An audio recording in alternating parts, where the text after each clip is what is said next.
கடலூர் மாவட்டம் எல்லா பகுதிகளிலும் ஆறு, ஏரி, குளங்களை கொண்ட ஒரு பகுதி. இப்ப நான் சொன்ன இப்ப இங்க பாத்தீங்கன்னா நம்முடைய கூவாறு, தென்பண்ணை ஆறு, இந்த பக்கம் கெடிலம் ஆறு, விருத்தாச்சலத்தை பாத்தீங்கன்னா மணிமுத்தாறு, இந்த பக்கம் பெருமாள் ஏரி, இந்த பக்கம் நேற்று வீராணம் ஏரி. இந்த 2 ஏரிகளும் திறக்கப்பட்டு இன்றைக்கு பெருமாள் ஏரி கீழ்கரை பகுதி முழுவதும் பாதிப்புக்குள்ளாயிருக்கிறது. வீராண ஏரி திறக்கப்பட்டு காட்டுமன்னார்குடி பகுதி முழுவதும் இன்றைக்கு பாதிப்பை சந்தித்திருக்கிறது. ஆக இது ஒரு பெரிய பேரிடர். அவங்க வீடுகளில் மழை வெள்ளம் போகாத பெரும்பான்மையான கிராமங்களே இல்லை என்ற நிலை உருவாகியிருக்கு.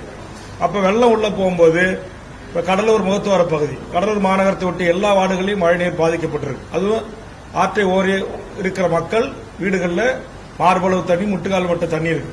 அப்ப வீட்டில் இருந்த பொருட்கள் எல்லாம் நாசமாச்சு. சட்டமன்றத்தில் நான் சொன்னேன், ஒவ்வொரு வீட்டுக்கும் குறைந்தபட்சம் 1 லட்சம் ரூபாயிலிருந்து குறைந்தபட்சம் 10 லட்சம் ரூபாய் வரையில் அவர்களுக்கு நட்டம் ஏற்பட்டிருக்கிறது. ஆக இதையெல்லாம் அரசு கவனத்தில் கொண்டு உரிய இழப்பீடுகளை வழங்க வேண்டும் என்று நான் கோரிக்கை வைத்தேன்.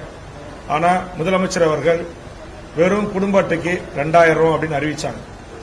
சரி, அறிவித்த அந்த 2000 ஆச்சும் கடலூர் மாவட்டம், கள்ளக்குறிச்சி மாவட்டம், விழுப்புரம் மாவட்டம் முழுவதுமா பாதிக்கப்பட்ட மாவட்டத்தில் இருக்கிற அனைத்து குடும்ப அட்டைதாரர்களுக்கு கிடைக்கப்பட்டதானா? இல்ல.